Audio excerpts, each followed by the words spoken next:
इन पर भी एक व्यू लेते हैं गौरांग से। गौरांग, बोफा की एक रिपोर्ट जो आई है उन्होंने टारगेट प्राइस बढ़ाया है और कहीं ना कहीं आप देखें जितने भी इंटरेस्ट रेट कट सिनेरियो आगे चल के अगर आता है तो जितने भी इंटरनेट स्टॉक्स हैं, फिनटेक स्टॉक्स हैं, इनमें एक मूव आएगी और हम देख भी रहे हैं स्टॉक्स चले भी हैं।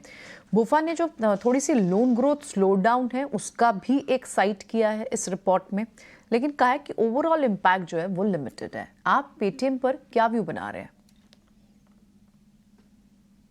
तो पहले तो जब आईपीओ आया था तब बहुत सारी आवाजें सुनने मिली थी और काफी कुछ ऊपर के तरफ के दाम भी देखे और बाद में तीव्र गति से करेक्शन भी आया। मैनेजमेंट ने कोशिश करी अलग अलग घोषणाओं के आधार पर कि कुछ संभले भाव, लेकिन शेयर बाजार अपने आप में कायम होता है।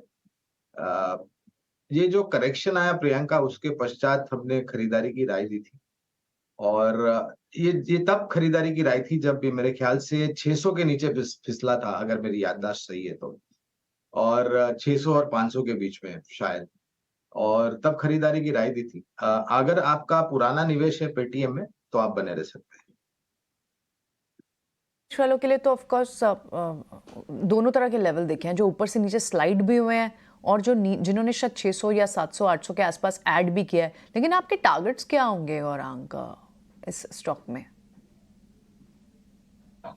टारगेट्स करीब 1000 के आसपास है। इसलिए मैंने कहा प्रियंका कि अगर आपका पुराना निचले स्तर पर निवेश है तो आप बने रह सकते हैं। 1040 या 1050 के आसपास का लक्ष्य है। मौजूदा स्तर मेरे ख्याल से करीबन 890 के आसपास।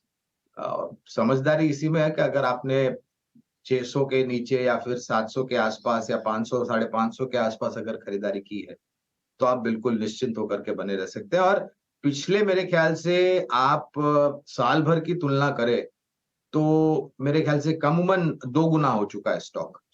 इसलिए राय ये होगी कि निचले स्तर पर निवेश है तो बने रहें और अगर नया निवेश करना है तो थोड़ी गिरावट का इंतज़ार कीजिए।